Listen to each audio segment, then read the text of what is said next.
할렐루야.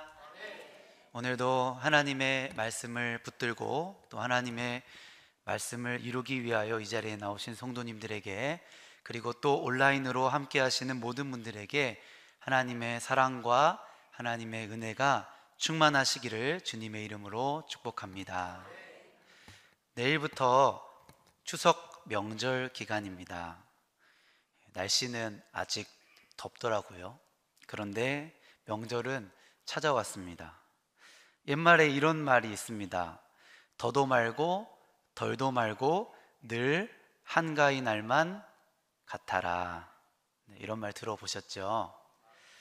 추석 명절은 풍성하고 맛있는 먹거리와 또 명절 놀이들을 준비해서 어른 아이 할 것 없이 함께 즐기고, 또 이웃들을 초대해서 실컷 먹고 즐기는 날이라고 쓰여 있는 것을 보았습니다.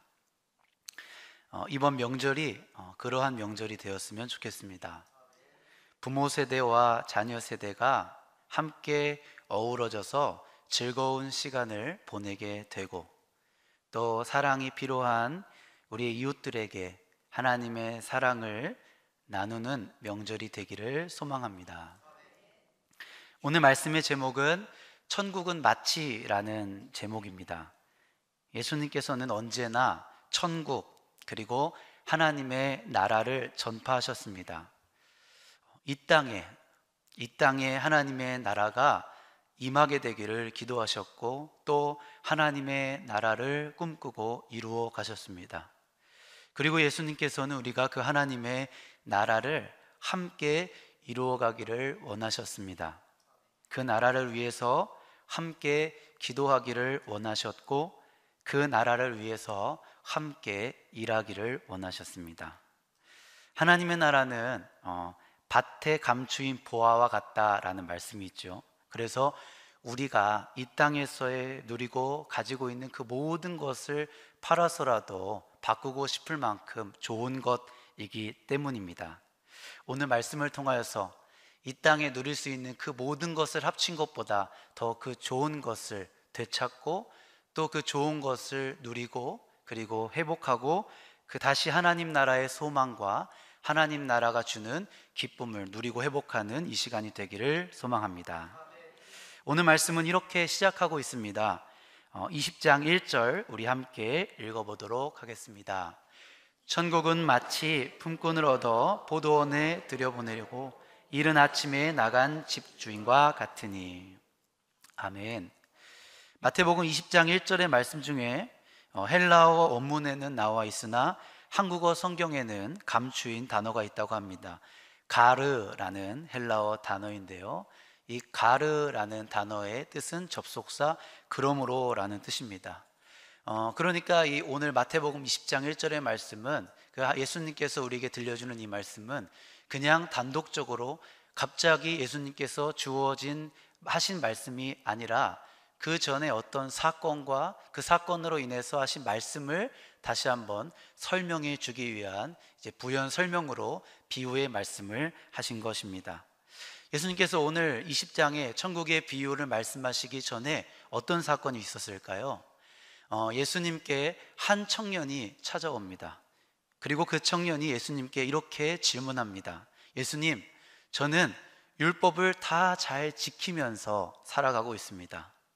그런데 어떻게 하여야 영생을 얻을 수 있고, 어떻게 하여야 나의 이 부족함을 채울 수 있습니까? 아마 이 청년은 겉으로 보았을 때는 잘 살아가고 있는 것처럼 보였으나 그 속에는 무언가 부족함과 인생의 갈증을 느꼈던 것 같습니다. 그러자 예수님께서 이 청년에게 이렇게 말씀하셨습니다. 19장 21절도 함께 읽어보겠습니다. 예수께서 이르시되 내가 온전하고자 할진대 가서 내 소유를 팔아 가난한 자들에게 주라. 그리하면 하늘에서 보화가 내게 있으리라. 그리고 와서 나를 따르라 하시니. 아멘.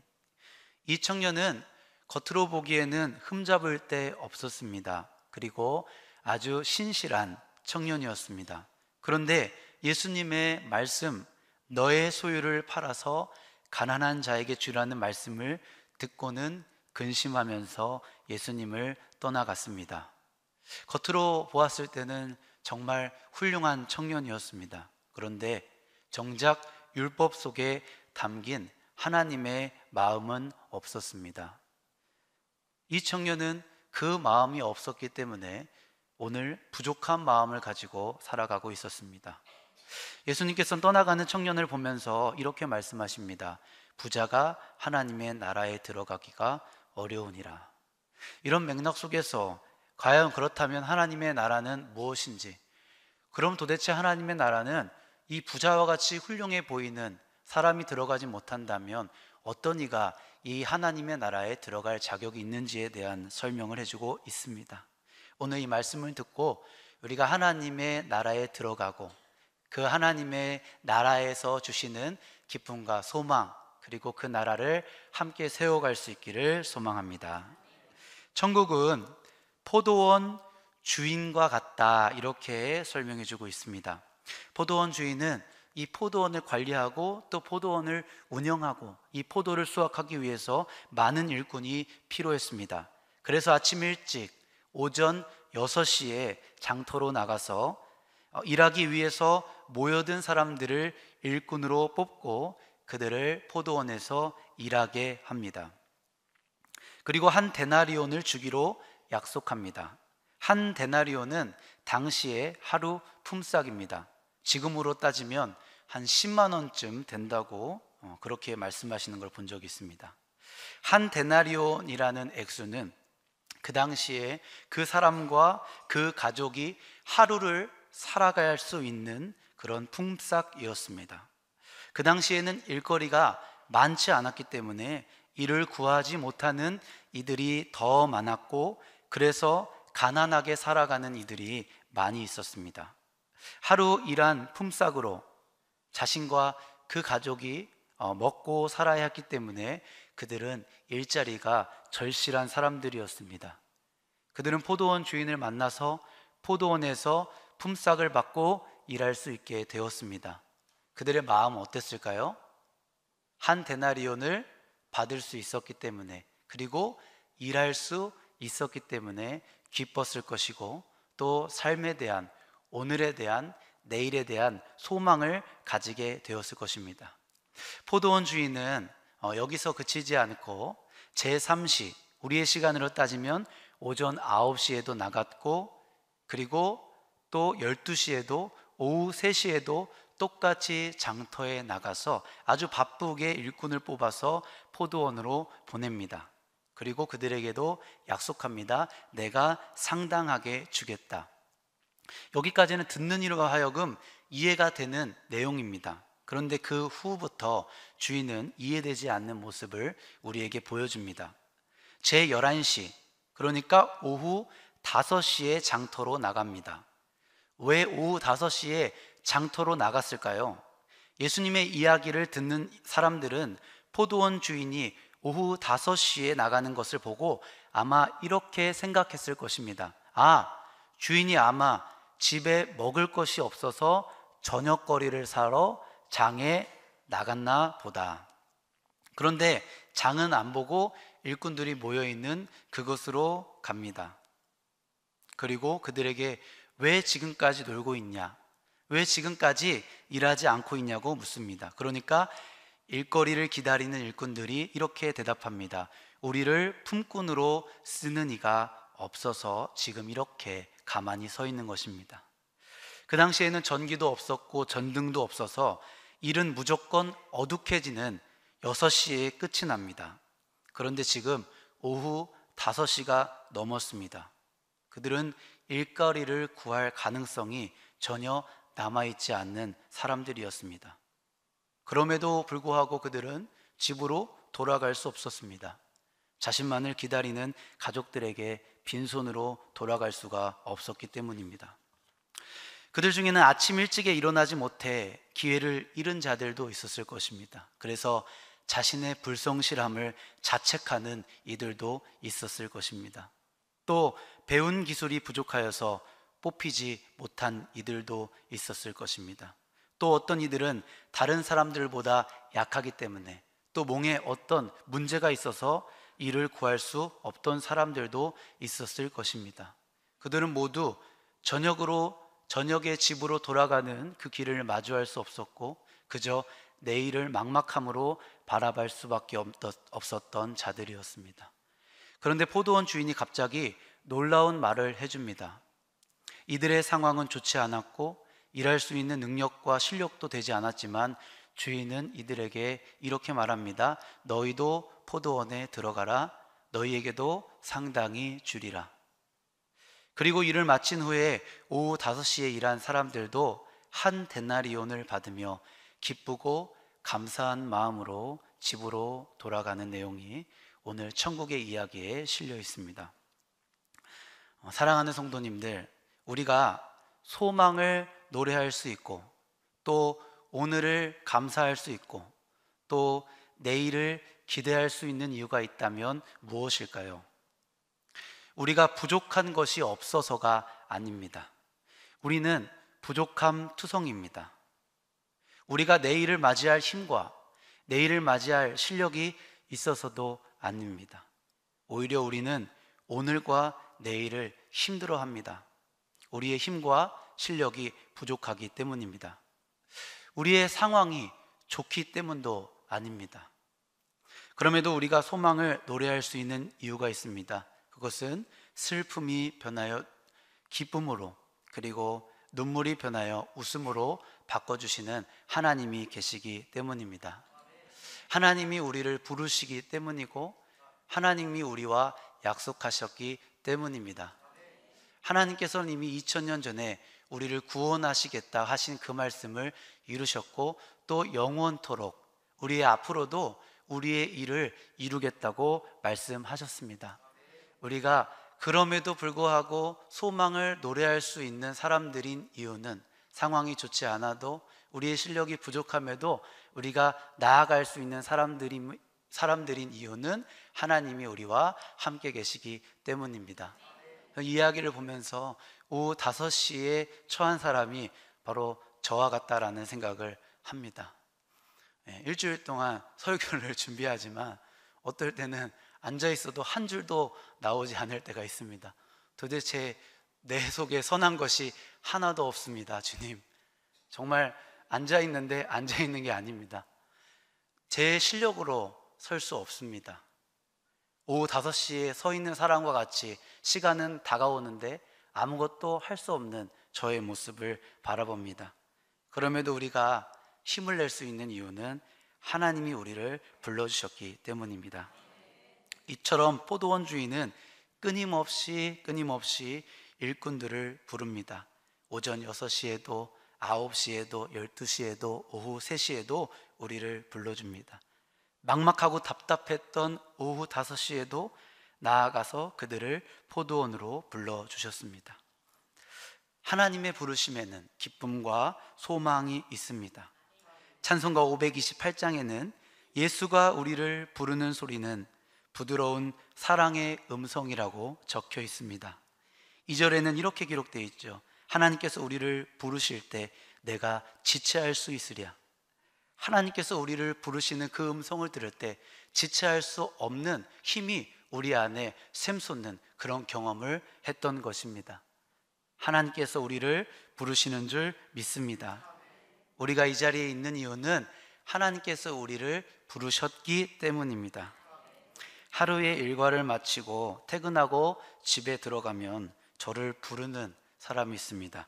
저희 아들이 저를 불러줍니다. 작은 몸에서 나온 작은 목소리지만 저에게는 그 어떤 소리보다 크고 아름답게 들립니다. 아빠라는 소리를 들을 때 아빠로서 많이 부족하고 미안하지만 그럼에도 그 소리 앞에서 다시 한번 저의 마음을 다잡습니다. 아빠라는 소리에 맞게 부끄럽지 않게 살아야겠다. 다시 힘을 내봐야겠다 생각이 듭니다. 그 부름이 저를 세워감을 경험합니다. 김춘수 시인은 꽃이라는 시에서 이렇게 노래했습니다. 내가 그의 이름을 불러주었을 때 그는 나에게로 와서 꽃이 되었다. 사랑의 음성은 누군가를 꽃이 되게 하는 줄 믿습니다. 그러면서 이렇게 고백합니다. 누가 나의 이름을 불러다오 나도 누군가의 꽃이 되고 싶다. 예수님께서 그러하셨죠. 예수님께서는 제자들을 찾아가서 불러주셨고 그들을 제자로 사도로 세워주셨습니다. 성격 급하고 불안하고 제멋대로 어디로 튈지 모르는 베드로에게 찾아가셔서 그를 바위라고 불러주셨습니다. 그리고 그는 정말 바위 같은 사람이 되었습니다. 부름받은 사람의 삶이 어떠해야 되는지 우리에게 알려주고 있습니다. 다른 사람의 좋은 점을 발견해주고 그것을 격려해주는 것이야말로 부름받은 우리들이 해야 할 일인 줄 믿습니다. 이번 명절 때 우리가 많은 사람들을 만날 것입니다. 우리가 그 사람들의 좋은 점을 발견해주고 우리도 예수님처럼 사람을 귀하게 여기고 또 귀하다 말하고 아름답게 세워가서 우리가 머무는 곳이 교회가 되고 하나님의 나라가 되어야 될 줄 믿습니다. 하나님은 우리를 부르십니다. 사랑하는 아들아, 사랑하는 내 딸아. 그 사랑의 음성을 듣고 살아가는 성도님들 되시기를 바랍니다. 그 음성이 우리를 행복하게 하고 그 음성이 우리에게 다시 일어날 수 있는 힘을 주고 그 음성이 우리를 바르게 살아가게 할 것입니다. 하나님의 부르심을 경험하는 사람은 누군가의 부름에 응답하는 사람입니다. 하나님께서 부를 때 우리가 그 부름에 응답할 수 있었던 것처럼 누군가 우리를 부를 때 그 부름에 응답하는 사람이 되어야 될 줄 믿습니다. 꽃길을 걸으려 하기보다는 나를 찾아오는 자들에게 향기로운 꽃이 되어주는 자들입니다. 먼저 온 사람들은 1시간 일한 그들과 먼저 온 사람들은 12시간을 일했기 때문에 1시간 일한 그들과 12시간을 일한 자신들에게 동일하게 한 데나리온을 주는 것이 불공정하다고 말하고 있습니다. 그리고 자신들이 손해봤다고 주인에게 따지고 원망합니다. 처음에 기쁨과 감격은 잃어버리고 자기가 어쩌면 손해본 것 같은 마음에 원망하는 모습을 볼 수 있습니다. 같은 포도원에 있으면서도 감사와 기쁨으로 집으로 돌아간 사람들과 대조적으로 우리들에게 보여주고 있습니다. 그러나 주인은 그것이 자신의 뜻임을 밝혔습니다. 주인은 처음 약속을 지켰고 그것이 하나님 나라의 공이라고 말합니다. 이 이야기에서 가장 손해본 사람은 누구일까요? 그래서 어쩌면 불평해야 될 사람은 누구일까요? 큰 소리 쳐야 되는 사람은 누구일까요? 12시간 일한 사람도 아니고 포도원 주인입니다.